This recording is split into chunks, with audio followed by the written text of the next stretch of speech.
এই ঘটনার পর 2 দিন কেটে যায়, কিন্তু আর কিছু হয় না আমাদের মধ্যে।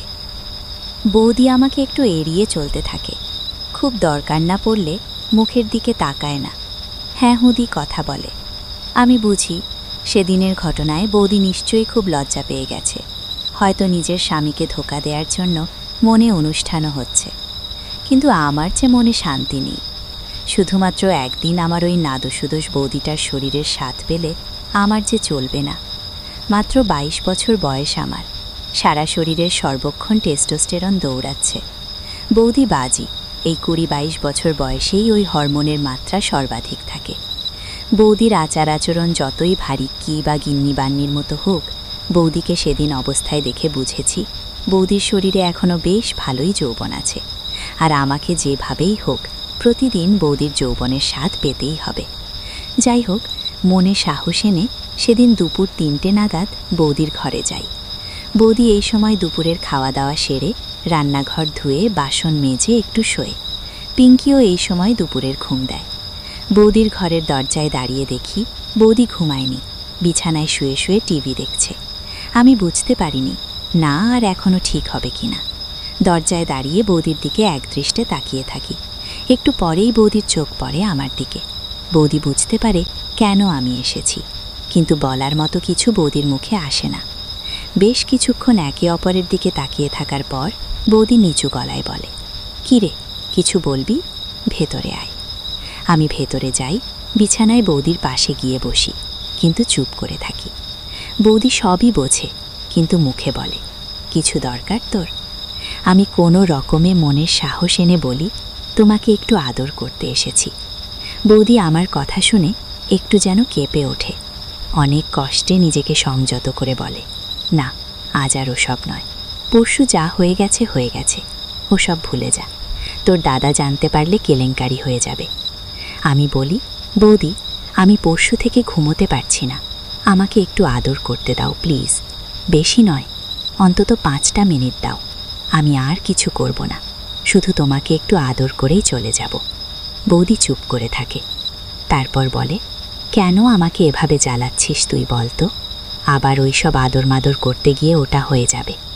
শোন, তোর বয়স কম, তুই তোর দাদার থেকে কত লম্বা চওড়া, তোকে দেখতে কত ভালো, সব মেয়েরই তোকে পছন্দ হবে, তুই অনেক ভালো মেয়ে পেয়ে যাবি, প্লিজ। সেদিন যা হয়েছে রীতিমতো জোর করেই নন্দিনীকে পাহাড়ে নিয়ে এলো সঙ্গীতারা। আসার ইচ্ছে তো ছিল না ওর একদমই। শরীর সাথ দিলেও মনটা কোনোভাবেই সাথ দিচ্ছে না। নেহাত মা বাবাও জোর করল, তাই বাধ্য হলো আসতে। বাবা ওর এই বন্ধগুলোকেই চোখ বন্ধ করে ভরসা করতে পারে। সেই ছোট্টবেলা থেকে ওরা একসাথে স্কুল কলেজ পেরিয়ে কর্মসূত্রে আলাদা আলাদা জায়গায় চলে গেলেও এই সুতোটা ছেড়েনি। তাই ওর একটা ফোন করা মাত্রই কেউ এতটুকু দেরি করেনি ওর কাছে পৌঁছাতে। পাশে থাকলেও হাতটা ধরার লোকের এখন বড় অভাব। আর এই সময় বন্ধুগুলো যদি পাশে থাকে, সাথে থাকে, এর থেকে সুখের আর কি হতে পারে। ট্রেন তখনও ছাড়েনি। স্টেশন থেকে লোকজন উঠতে ব্যস্ত, নিজের মালপত্র বাগিয়ে গুছিয়ে সিটে বসতে ব্যস্ত। ওদিকে একজন হয়তো বাড়ি থেকে দূরে কোথাও পড়তে বা কাজের জন্য যাচ্ছে, তার বাবা আর মায়ের সাথে সাথে। তার চোখও ছলছল। একটা বাচ্চার সামনের কোনাকুনি সিটটায় বসে একটা চিপসের প্যাকেট হাতে নিয়ে হাঁ করে ওর দিকে তাকিয়ে বিস্মিত চোখে। কি চলছে ওই পুচকু মাথায় কে জানে। মাথার দুদিকে দুটি এইটুকু ঝুটকি বাঁধা, পরনে একটা মিষ্টি হলুদ রঙের ফুলের কাজ করা ফ্রক। গায়ের টুকটুকে রঙের সাথে জামার রঙটা মিলে ভারী মিষ্টি লাগছে বাচ্চা মেয়েটাকে। ফোকলা মুখে খানিক হাসল নিজের মনেই। ওর দিকে তাকিয়ে এই রকমই একটা পুতুলের স্বপ্ন একসাথে দেখেছিল ও আর নীল। চোখটা চলে উঠল। অনেকক্ষণ ধরে একভাবে তাকিয়েছিল বলে চোখ দুটো বুঝে ফেলল নন্দিনী। চোখের পাতা ভিজে গেছে। রুমাল দিয়ে তাড়াতাড়ি করে চোখের কোণটা মুছে নিল। কাজলটা ঠিক আছে তো? মোবাইলের ক্যামেরা অন করে আর একবার নিজেকে দেখছে নিল। এই তো আসছে সঙ্গীতা, হাতে এক গাদা জিনিস নিয়ে। গেল একটা লুডোর কাঠ কিনতে, আর আসছে দেখো। এই মেয়েটা না সত্যি আর বদলালো না। তবে এই ভালো, যতদিন এইরকম থাকে ততদিনই ভালো। বদলে কি লাভ হলো নন্দিনীর? নিজেকে ভিতর থেকে বেশ ছেড়ে নিল যেন। ওরা দেখলে আবার বকাবকি শুরু করবে। ওর ভালোর জন্যই বলে অবশ্য। এই বন্ধুগুলার ভালোবাসা একটু অন্যরকমই হয়, কিন্তু বড় মধুর হয় এই সম্পর্কগুলো। একেবারে নিখাত, কোনো হিংসা নেই, নেই কোনো ঘৃণা। এই মানুষগুলো নিঃশর্তভাবে ওর ভালোই চায়। শুধু মিতালি, সঙ্গীতা, রিকু আর নন্দিনী, এই চারজন যেন একে অপরের পরিপূরক। ছোটবেলা থেকেই ওদের সবাই চিনত হরিহর আত্মা হিসেবেই। আজ তাই একজনের জীবনে যখন ঝড় উঠেছে, বাকিরাও ঝাঁপিয়ে পড়েছে একইভাবে। সঙ্গীতা একটা বেসরকারি স্কুলে ঢুকেছে কিছুদিন হলো। মিতালি একটা চাকরি করছিল একটা বড়স্ট কোম্পানিতে, এখন কিছুদিন হলো ছেলে চেয়ে। আর রিকু একটু শিল্পী গোছের, গান নিয়ে থাকতেই ভালোবাসে, বিয়েও করেনি। ট্রেন দুলে উঠল, হুটমুড়ি দিয়ে ঢুকে পড়ল ওর প্রাণের সইরা। ওর একাকী নিঃসঙ্গতায় পাহাড়ের মধ্যে যেন এক অদ্ভুত আছে, যা অস্বীকার করা যায় না। এক অমোঘ আকর্ষণ, যার টানে বারবার ছুটে আসে মানুষ। নন্দিনী মনে হয় একমাত্র মানুষ যে এর আগে কখনো এই পাহাড়ের বুকে আসেনি। নীল বহুবার বলেছিল, কিন্তু একটা অদ্ভুত ভীতি কাজ করত মনে। স্বপ্নে এড়িয়ে যেত এই পাহাড়ের হাতছানি। ও এতদিন, কিন্তু আজ এখানে নামার পর থেকে বারবার এটাই মনে হচ্ছে নন্দিনীর, কেন এর আগে আসেনি? যেন বট দেরি হয়ে গেছে কোনো প্রিয় মানুষের কাছে পৌঁছাতে। পাহাড় যতটাই সুন্দর ততটাই ভয়ঙ্কর। এই অসাধারণ সৃষ্টির দিকে তাকিয়ে কাটিয়ে দেওয়া যায় সারাটা দিন, আর কিছু প্রয়োজনই নেই।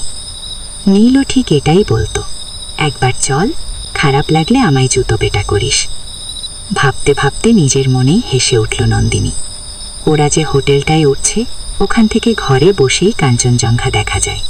কিছু ঘরের সাথে লাগোয়া ব্যালকনি আছে। সেরকমই দুটো ঘর পছন্দ করেছিল সঙ্গীতা। তার একটাতেই থাকবে ওরা দুজন, আর একটাই রিকু আর মিতালি। পাশাপাশি পেয়ে গেছে। রিসেপশনে পৌঁছে এদিক ওদিক তাকিয়ে জায়গাটার ভিন্ন জীবনযাত্রা, ভিন্ন মানুষজনের সাহচর্য উপভোগ করছিল নন্দিনী। একটা ছোট বাচ্চা মেয়ে খেলছিল সামনেটায়, স্থানীয়ই হবে। তার মা তাকে বকছে, এটুকু বুঝতে পারছে ও, যদিও ভাষা বুঝতে পারছে না। কিন্তু যেখানেই যায় না কেন, পৃথিবীর যে কোনো কোনায় মায়ের ভাষা একই হয়। হয়তো খেলতে খেলতে একবার বাচ্চাটা ওর কাছে দৌড়ে চলে এসেছিল, কোলে নিতেই যাচ্ছিল। তখনই রিকু ডাকল, আরে সেইটা করো। ও হ্যাঁ। রিসেপশন ডেস্কে ফিরে গেল নন্দিনী। বাচ্চাটা তখনও হাতে একটা লাল বল নিয়ে ওর দিকে হা করে তাকিয়ে, ভাবখানা এমন যেন কোলে নিতে গিয়েও নিলে না কেন। এ তো ভারী কথার খেলাপ। বাচ্চাটার চোখের ভাষার মতোই চোখের চাহনি ছিল নীলের। ও কলেজ লাইফে ভীষণ নিষ্পাপ, ভীষণ উজ্জ্বল, আত্মবিশ্বাসী ও সৎ ছিল সেই দৃষ্টি, যার প্রেমে পড়তে দুবার ভাবেনি নন্দিনী। কিন্তু আজ সব কিছু এভাবে উল্টে যাবে স্বপ্নেও ভাবেনি কোনোদিনও। নীলও পেনটা হাতে নিয়ে খাতাটা নিজের কাছে টেনে নিল নন্দিনী, চেকিংটা করবার জন্য। কিন্তু পৃষ্ঠার একদম প্রথম নাম আর ঠিকানাটার দিকে চোখ পড়তেই থমকে গেল ওর। চারপাশটা, বুকের ভিতর হিটপিনটা যেন বট বেশি করে কাজ শুরু করে দিয়েছে। হাতুড়ি পেটার মতো করে সজোরে নির্মমভাবে ধাক্কা মেরে চলেছে বুকের খাঁচার মধ্যে। চোখের সামনে ভেসে উঠল প্রায় 10 বছর আগে ফেলে আসা ক্লাসরুমটা। বিবর্ণ হলুদ হয়ে যাওয়া স্মৃতিটা এক নিমেষে যেন জীবন্ত রঙিন হয়ে উঠল চোখের সামনে। MDM college, economics department, second year, roll number Abir Raychaudhuri. 10 বছর আগে।